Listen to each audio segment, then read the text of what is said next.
నమస్తే అన్న అందరికీ నమస్కారం. అమెరికా అధ్యక్షుడు డొనాల్డ్ ట్రంప్ మనం చూసుకుంటే కానీ కీలక ప్రకటన చేసింది.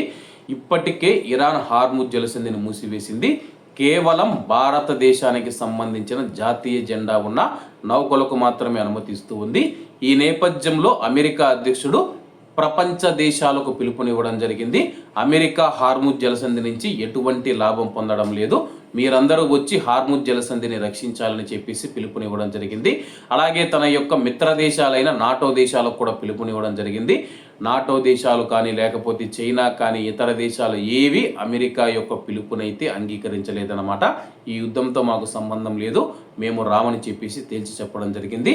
తాజాగా దీనిపైన ఇరాన్లో అమెరికా చేపట్టిన సైనిక చర్యలో తాము పాలు పంచుకోవడానికి ఇష్టపడటం లేదని చెప్పి తమ నాటో మిత్ర దేశాలలో అత్యధిక దేశాలు అమెరికాకు తెలియజేశాయని చెప్పి అమెరికా అధ్యక్షుడు డొనాల్డ్ ట్రంప్ ప్రకటించారు.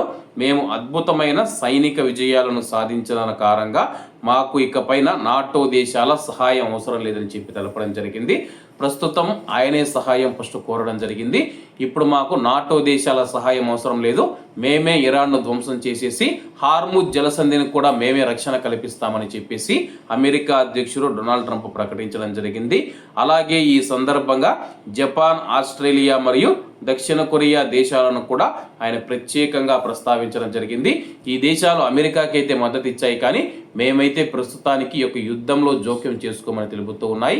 మరోపక్క ఫ్రాన్స్ అధ్యక్షుడు మనం చూసుకుంటే కానీ ప్రస్తుతం ఉన్న పరిస్థితుల్లో అయితే మేము ఎటువంటి జోక్యం చేసుకోలేము, పరిస్థితి అదుపులోకి వస్తే హార్ముజ్ జలసంధిని రక్షణ కల్పించేందుకు, భద్రత కల్పించేందుకు యుద్ధ నౌకలు పంపిస్తామని చెప్పి ఫ్రాన్స్ అధ్యక్షుడు కూడా ప్రకటించడం జరిగింది. ప్రస్తుతం అమెరికా అధ్యక్షుడు అందరినీ సహాయం కోరి ఎవరూ సహాయానికి ముందుకు రాకపోవడంతో అయితే ప్రస్తుతానికి మాకు ఎవరి అవసరం లేదు, అమెరికా అత్యంత శక్తివంతమైన దేశం, మేమే చూసుకుంటామని చెప్పి ప్రకటించడం జరిగింది. కాబట్టి అందరూ బాగుండాలి, అందులో మనం ఉండాలి. అందరికీ నమస్తే అన్న, జై హింద్.